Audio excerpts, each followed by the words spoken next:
namatwai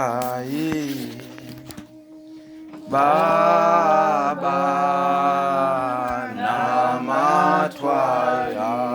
Hallelujah Baba, hallelujah Baba, hallelujah Baba namatwai. Holy Spirit, Spirit, Spirit, we worship you. Holy Spirit,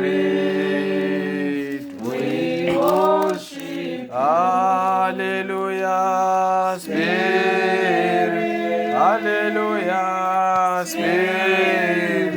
Hallelujah, Spirit. We worship you. Muzita ra Jesu, amen. Amen. Tingatora nzvimbo dzedu. Regai manheru ano nditendere ndigamuchire baba namai secretary Bwatiramba vari kutungamira service ino zvino mutowo wakachenjera. Mwari wekudenga vakuitire zvakanaka. Tinokugamuchirai baba namai muzita raJesu, amen. Manheru ano manheru ataitirwa zvakanaka naMwari. Andinotenda kuti Mwari vane shoko ravanoburutsa nguva imwe neimwe rinoenderana nemazuva atiri kurarama kana kuti rinoenderana neupenyu hwatiri kurarama mazuva ano.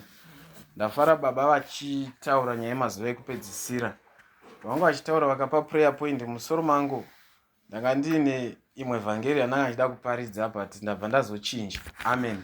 Amen. Nekuti zvimwe zvachona inenge iri purpose yaMweya Mutsvene yekuti pane shoko rinenge riri musiwo. Hanzi isu tinoronga asi anozadzikisa ndiJehovha. Hallelujah. Amen. Saka isi tinogona kuronga kuti nhasi toda kumbonoparidza takadai. But Mwari kana vakuzadzikisa vane muzadzikisiro wavo maererano neshoko ravaroda kuti riburuke panguva iyoyo. Saka manheru ano tichada nebhaibheri rechishona tiverengerewo kubhuku yaTimoti wechipiri chapter number 3 verse number 1 kusvika pa5. Second Timothy chapter number 3 verse 1 to 5. Chapter 3 verse 1. Verse 1 to 5. Uzive chinhu ichi kuti namazuva ekupedzisira nguva dzokutambudzika dzichasvika, nokuti vanhu vachava vanozvida, vanoda mari, vanozvirumbidza, vanozvikudza, vanotuka, vasingateereri vabereki, vasingavongi, vasati vari vatsvene, vanonyengera, vasingarangariri, vanoita manyawi, vanoda zvinofadza zvenyika kupfuura Mwari, vanomufananidzo bedzi wokunamata Mwari, asi vakarasha simba ravo. Ufuratire vanhu ivava. Amen. Regaiti Mwari varopafadze kuverenga kweshoko ravo. Manheru ano ndoda kuti titaure panyaya yemazuva ekupedzisira yatinotenda tese kuti ndo mazuva atiri kurarama. Kana ukanyatsokuteerera paverengwa bhuku ndimuapostora Pauro vakanga vachinyora tsamba kuna Timotiyo. Timotiyo akanga ari trainee akagurumiwa namuapostora Pauro kuti aende kunoparidza vhangeri. Saka apostora Pauro nekuda kwebasa rakanga rakavawandira vaidzidzisa vamwe vanhu vanga vasiri greedy, vanga vasiri selfish. Vaimeka sure kuti munzvimbo yega yega vaidyara vanhu vanosara vachipfudza basa raMwari mberi. Naizvozvo vaisazokanganwa kuti ava vadzidzi. Saizvozvo vaiti nguva imwe neimwe vainyora tsamba vachirangaridza vanhu vavakaisa vari kuparidza kuti varambe vachiparidza uye vamire muzvokwadi. Amen. Saka now taudzwa kuti pamazuva ekupedzisira pachave nevanhu vanenge vasina rudo chairo. Hallelujah. Mazuva ano atiri kurarama ekupedzisira, regai tingoti musoro wanhasi ndokuti cherechedza mararamiro ako anhasi. Amen. Zvicherechedze iwe wega mararamiro ako anhasi. Nekuti ukacherechedzwa nevanhu ava makuhwa, ukacherechedzwa nevanhu waakunyeyewo, but zvimwe zvachona zvinoda self examination yekuti oga uzvicherechedze kuti mafambiro angu aya akanaka here kana kuti akashata. Nekuti kazhinji panoita chinhu chakaipa, munhu wega unenge uchitozviziva kuti panapa ndakanganisa. Conscience dzako dzinokuudza kuti panapa warasika. But nekuda kuomarara kwemwoyo kwakarehwa naJesu ndo kunoita kuti urambe chero uchiziva kuti zvandaita zvakashata, kuti ugone kungotendeuka udzoke hazvigoni. Amen. Saka nawo muapostora Pauro vakutidzidzisa, ngatichitora tsamba iyi sekuti iri kunyorerwa kukereke yedu yanhasi yeAFM Pretoria West. Tsamba iyi haisi kunyorerwa kuna muparidzi Timothy, but iri kunyorerwa kwandiri inini newe. Tisiri kunzi chingwarirai muzive, nekuti vhesi yedu yatanga ichiti zvino uzive chinhu ichi. Kana ukaona watsimbirirwa pane rimwe shoko rekuti unofanira kurangarira kana kuti memorize this, zvakafanana nenguva dzekutanga basa. Nguva dzekutanga basa hadzisi dzekuti munhu unogara uchirangaridzwa every day kuti pano basa tinotanga na 7:30, but nguva dzekutanga basa chinhu chaunomemoriza chogara chiri mumusoro mako, chogara chiri pamwoyo pako, zvekuti chinopedzisira chava in your DNA kuti every day by 7:30 ndinofange ndichisvika pabasa. Hallelujah. Ndo zvakafanana nechinhu chiri kutaurwa panapa kuti ngachirangarirwe nesu kuti nemazuva ekupedzisira vanhu vachange vasisina rudo. Hanzi vhesi inoti vachasara vaine mufananidzo wekunamata Mwari, asi iye Mwari wacho vasisinaye. Amen. Vanhu vachasara vaane zita rekuti taimbove naMwari but vakatamiwa naMwari kare. Nekuti kana matongo ariko kumisha yekuti paimbove pakavakira vatarugarira but vakazotama vakaenda kwakati, padongo apa panogona kunge pachingoramba pachireferensa zita rekuti tarugarira. Reason why vanenge vachiti padongo pani pavatarugarira. Saka newo uchenjere mudikani kuti muupenyu hwako unopedzisira uri dongo raJesu, nekuti unenge usisinaye Jesu wacho but wasara uchingonzi paimbove naJesu. Amen. Ndo paya panenge pachinzi baba ava vaiti vakaimba madhimoni aibuda, vaiti vakaparidza vanhu vainzwa moto, vaiti vakasumuka vachipupura muchechi vanhu vaitirwa zvakanaka. Amen. Amen. Asi zvakaenda kupi? Pava padongo paJesu. Jesu wachona akatama kare, haachipo, pangosara zita rekuti paive nani? naJesu Kristu. Hallelujah. Amen. Saka ndo zviri kunzi neBhaibheri isu nhasi maKristu anhasi. Chauraya chikristu chedu chanhasi ndechekuti we fake our religion, we fake Christianity. Mukada kutarisa religion yanyanya kudhakwa mazuva ano aya ireligion yedu yeChristianity. Yacho yakanzi hakuna anoinda kuna baba asina kuya nekuna Kristu. Ndisu tingade tiri religion inoleader by example. Because watinotevera ndiye akanzi munhu wese chero vari kunemwe religion kuti vazoona baba vachamboya nokuno kuChristianity. Kunyangwe vasingatendi muChristianity, but vane pavachamanikidzwa onzi kana vachida kuona baba vanotanga vauya nekumukomana. Hallelujah. Amen. Saka isu vadikani takaitirwa nyasha dzekuti takagara taswededzwa pedyo nemukomana, ndobva tanzi imi pamwe chete nemukomana mave vadli venhaka. Hallelujah. Hatichaziva randa kana vatumwa, isu nengirozi pane musiyano muhombe vadikani. Hallelujah. We are better than angels. Muapostora Pauro anoti nekuti tichatonga vatumwa. Hallelujah. Amen. IBhaibheri hasi mashoko angu. Rinotaura kuti tichatonga nengirozi tinenge tichidzituma kuti iwe Gabriel manya udana vatarugarira vauye kuno tichidzituma. Saka position yatiinayo nekugamuchira Jesu nesalvation yatakawana inotisa pa a better position than the angels. Asi nekuda kwekuomarara kwemwoyo yedu, nekuda kwekutadza kuverenga mazuva, tiri kunopedzisira tichiwira mazuva ekupedzisira. Hallelujah. Amen. Zvinobatsirei vadikani kuti wamhanya kuchikoro kune mhanya inzi 12 rounds. Wobva wamhanya 12 rounds, womhanya kana 11 uri mberi, wakasiya vanhu kana ne100 meters. Wasarwa nekupedzisira wobva wabuda muleni kana kuti wobva wafenda. Hapana chawana mudikani nekuti hakuzonzi chimusumudzai apedzise. Vanhu vakutomhanya kukudira mvura. Hallelujah. Amen. Ndo zvakafanana nemunhu akambogamuchira Kristu but ozosvika pakurasa Kristu nemazuva ekupedzisira. Nekuti kunokosha ndekwatiri kuenda kudarika kwatakabva. Amen. Kwatakabva ndokuya kunonzi naJesu tetelestai kuti zvapera. Kwatakabva uku history yedu yakadzimwa ndobva kwanyogwa Jesu. But kwatiri kuenda ndokune nyaya. Nekuti Mwari vanotiregerera pamazuva ekusaziva kwedu. Asi pamazuva ekuziva kwedu Mwari vanotirova pamusoro pekutadza kwedu. Saka tingwarire vadikani, ndosaka munyora achinyora kuti cherechedza iwe unoti wakamira kuti ungwarire kudonha. Munoona tsamba dzamuapostora Pauro dzaibatsira zvikurusa. Ukatadza kunzwisisa zvakanaka dzinogona kukurasa. but ukanyatsodziverenga zvine udzamu unoona kuti unogona kubatsirika. Amen. Hanzi uri kuti wakamira zvaingoreva kuti pachishona chanhasi uyo anoti ndinotenda ngangwarire kudonha. Variko vaiti vaitenda but vakadonha kumazuva ekupedzisira. Vana Sanballat vaitozikamwawo panguva iyoyo vachitovawo vanhu vairemekedzwa mucommunity, but pamazuva ekunovakwa kwetemberi vakawanikwa vari kurong side. Hallelujah. Vana Dhatani vaitofambawo nevana vaIsraeri vachitovawo pamwe chete navo, pakatodla vamwe mana navo vakatodlawo. Amen. Kurasika hakutadzisi Mwari kuita mabasa makuru muupenyu hwako. Rega ndikutaurire kuti unogona kuzvinyepera mudikani nekuda kwekuti uri kuona upenyu hwako uchifamba kuti uri right, but pane pamwe pekuti uri kusara uchifamba nekuda kwecovenant yakaitwa naMwari, nekuti Mwari haasi munhu. Bhaibheri redu rinoti he is not a man that he should lie, nor a son of man that he should repent. Mwari havatendeuki pasungano yavanenge vaisa. That's why muchiona kuti chero ukazotadza but wapinda musungano, zvo zvinogona kuramba zvichifaya, not nekuti uri right but nekuda kwesungano yawakaita. Amen. Saka now tine sungano yeropa raJesu. Pataibhabhatidzwa pese paya takagamuchira sungano tikazviti tava vadli venhaka pamwe chete naKristu. Saka now chero taakurasika zvinhu zvinogona kuramba zvichiendeka but isusu tabva pasungano. Hallelujah. Amen. Saka tichinyorerwa kunzi rambai makachenjerera pamazuva ekupedzisira. Hanzi vanhu vachakarira mari kupfuura Mwari. Amen.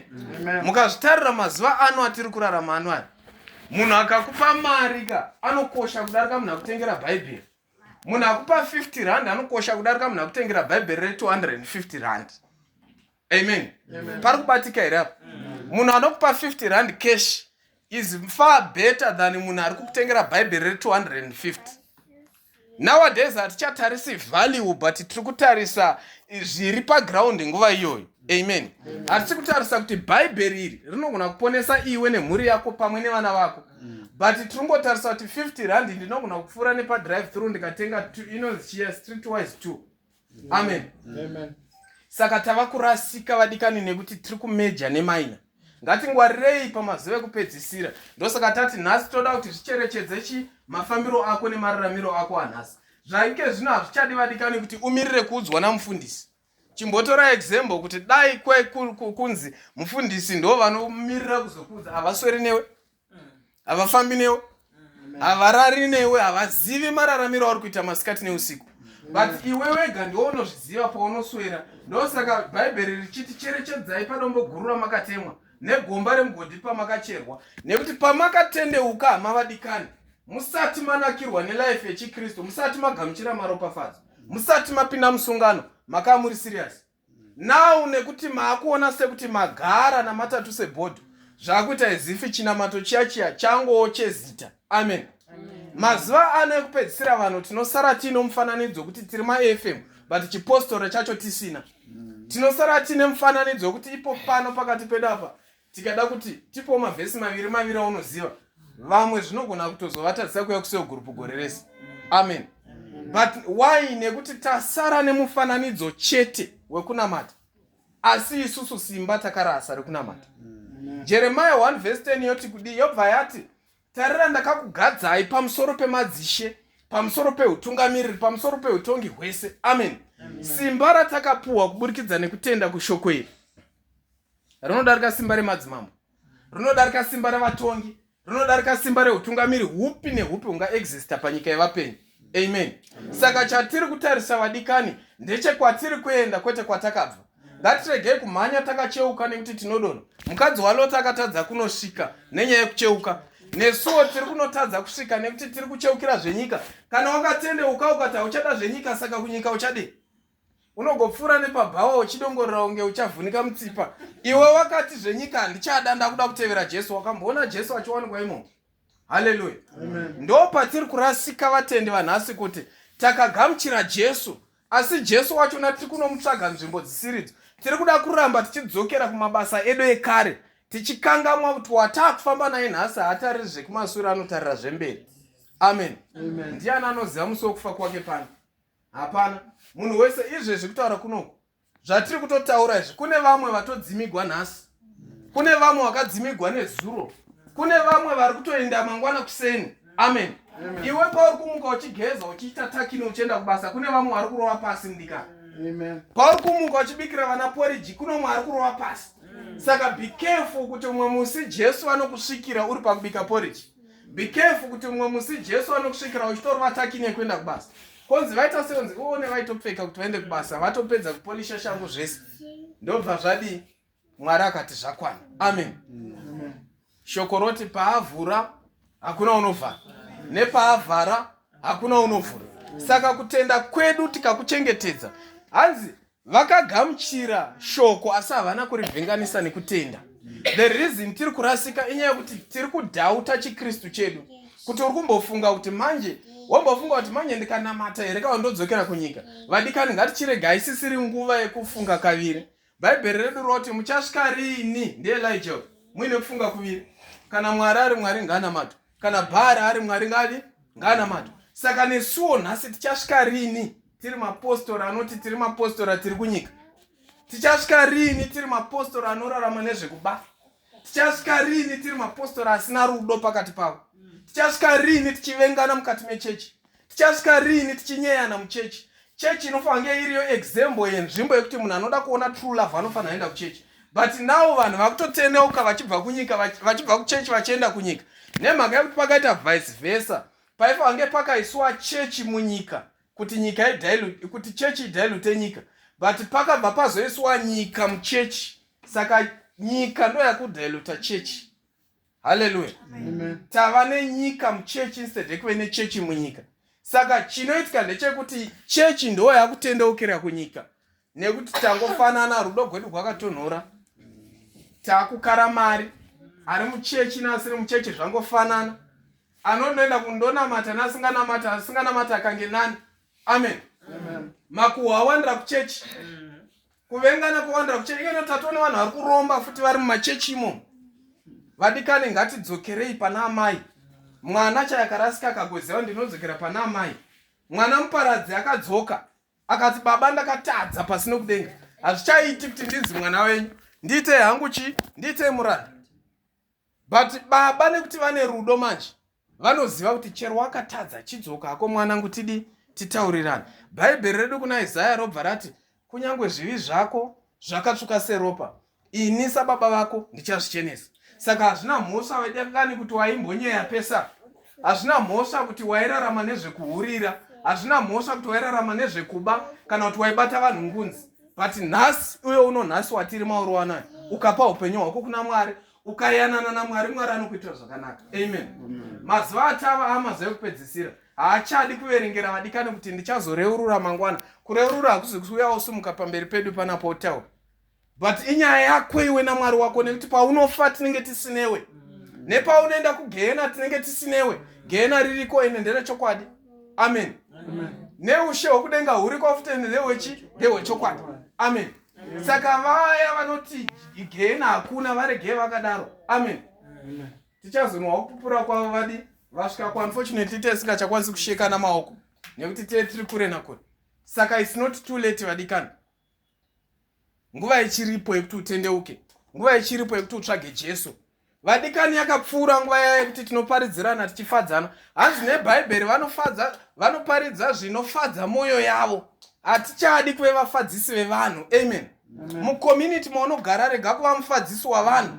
Taura chokwadi, kana iri yes ngaive yes, kana iri no ngaive no. Amen. Rega kutaurira kufadza munikani wako. Rega kutaurira kufadza neighbor yako kuti ndangozova sapota unda ndichasodera kupi. Hapana kokusodera. Unosoda vanhu utadza kusoda Mwari akakusika. Amen. Haudli kumba kwavo, hauvati kumba kwavo, haufuge machira avo. But akakusika uyu muridzi weupenyu anoti nhasi akada kudzima anokudzima. Amen. Ngatityei Mwari wakatisika kwete kutya vanhu. Ngatityei Jehovha anotonga kwete kutya community. Kwete kutya nhamo yepanyika panapa. But ngatityei Mwari muridzi weupenyu. Hallelujah. Anonzi akada nyika nekudaro. Akaipa mwanakomana wake mumwe chete ari woga, kuti ani nani anomutenda aregere kufa asave neupenyu husingaperi. Zvinogona kusaunda sekuti ndiri kuparidza mhari dzeparufu, asi nenyaya kuti patiripo panapa hatizivi musika nanguva. Imwe nguva nhasi izvo ndinogona kunge ndichioneka motozoti vakavasiya vaparidza usiku huya. nekuti handizivi musi kana nguva, nekuti iyo vhangeri paya patinoti vanoda kuparidza vachishayiko. Ukaona Mwari akaisa vhangeri mumwoyo mako ukasaiparidza uchatongerwa izvozvo. Variko vachaenda kugehena vakatendeka nekuda kwokutadza kuparidza chokwadi. Haleluya. Amen. Apa ndinofanira kuwana amen handiti? Amen. Variko vachaenda kunotsva vakatendeka nekuda kwokutya kutaura chokwadi. Amen. Varipo vachanotsva nekuomera neshoko, shoko harisi rako, bhaibheri racho kana zita rako harimo, hausiwo wakarinyora. Saka unoomera kutaura zvisiri zvako. Haleluya. Toda maKristu akasimba. Amen. Rimwe zuva takamboparidza Genius Generation. Toda maKristu ane simba, kwete maKristu anongoti tichazoti toti. Verengeri yakaradza chembere nenzara. Amen. Manheru anotoda kuti timbowana mukana wekuti umwe nemumwe anyatsoongorora mafambiro ako, womboongorora mafungiro ako. Toda chechi ngaitendeuke vadikani. Ngatitendeuke tichibva mukati, chechi ngaitendeuke. Hatiparidzi nemuromo bedza, asi ngatiparidze nemabasa, nekarekta. Haleluya. Chinonzi muKristu ikarekta, kwete mashoko aunotaura. Chinonzi muKristu haisi hembe yaunopfeka, but karekta yako ndo inodetermina chiKristu. Kana karekta yako neunhu hwako hwakafa, zvakangofanana chero ukaparidzira vanhu unoparidzira vanhu vhangeri yakafa. Haleluya. Ndikasumuka pano ndikaparidza chero ndikawawata, kana ndisina Jesu mukati hapana zvakafa. Haleluya. Zvinobatsira ndiwe pano ndoita 2 hours ndichiparidza ndove ndisingaudzi vanhu chokwadi. Zvinobatsirei kuti ini ndipretende kunge ndiri holi ndisiri, pandinonotongwa vabwatiramba vanenge vasipo. Chero ndainyepera ndikasangana navo ndichityora muzura ndichimhorosa, nemusi wacho vanenge vasipo. Chero vakada kuti muone vatyora muzura, Jesu ndopanotaura utsano, makamusipo muchinda zvaita kwaiswera mukuzivi nyararai. Haleluya. Varipo vanenge vakamirira chero mukada kuinesa unzi amai musingasweri naye nyararai. Haleluya. Toda kuti tisimuke manheru ano tisvike patinodamata, timbosvika patinoyanana naMwari.